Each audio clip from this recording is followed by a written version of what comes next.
JEE advanced 2025లో top 10లో ర్యాంకులు సాధించిన విజేత ఎప్పుడూ నారాయణే.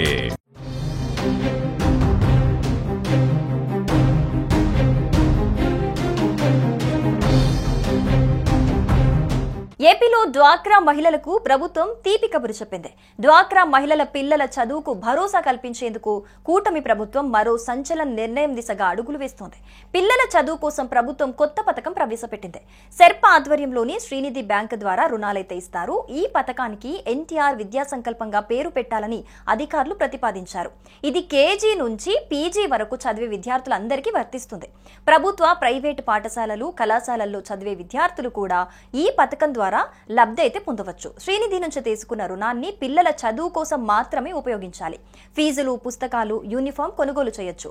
సాంకేతిక విద్య కూడా ఈ డబ్బును ఉపయోగించవచ్చు. ఊరి నుండి దూరంగా ఉన్న పాఠశాలలకు వెళ్లే విద్యార్థులు సైకిల్ కొనుక్కోవడానికి కూడా అనుమతి ఉంది. డబ్బును దేనికోసం ఖర్చు చేశారో రసీదులు శ్రీనిధి అధికారులకైతే ఇవ్వాలి.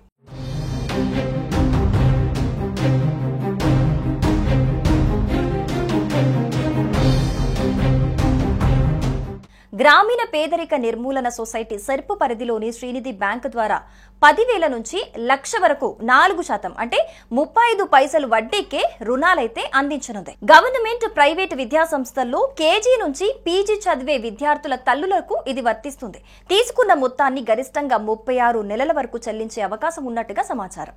కేజీ నుంచి పీజీ వరకు ఈ పథకాన్నైతే అమలు చేయనున్నారు. ప్రభుత్వ, ప్రైవేట్ పాఠశాలలు, విద్యా సంస్థల్లో చదివే విద్యార్థులకు వర్తింపజేయనున్నారు. ముఖ్యమంత్రి చంద్రబాబు చేతుల మీదుగా త్వరలో ఈ పథకాన్నైతే అమలుకి తెచ్చేలా అధికారులు కసరత్తును పూర్తి చేశారు.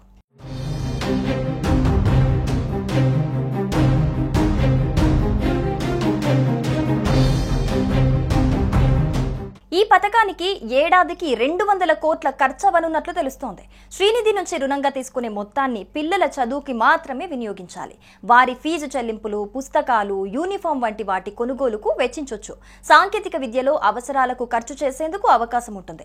నివాస ప్రాంతం నుంచి దూరంగా ఉండే పాఠశాలలకు వెళ్లేందుకు సైకిళ్ల కొనుగోలుకు అనుమతిస్తారు.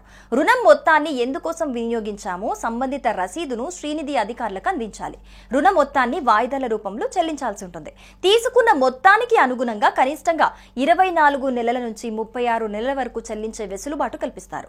ఎన్టీఆర్ విద్యా సంకల్పం పథకానికి ఏడాదికి 200 కోట్ల రూపాయలను ఖర్చు చేసేలా అధికారులు ప్రణాళిక రూపొందించారు. ఇక మరోవైపు రాష్ట్రంలో 138 అంగన్వాడీ కేంద్రాల ఏర్పాటుకు 11.52 కోట్ల విడుదలకు ప్రభుత్వం అనుమతులిచ్చింది. పీఎం జన్మన్ పథకంలో భాగంగా ఒక్కో కేంద్రాన్ని 12 లక్షలతో నిర్మించనున్నారు. ఈ మేరకు ప్రభుత్వం ఉత్తర్వులు జారీ చేసింది. గిరిజన ప్రాంతాల్లో చిన్నారులు, గర్భిణీలు, బాలింతలకు మెరుగైన సేవలు అందించేందుకు ఈ చర్యలు చేపట్టింది.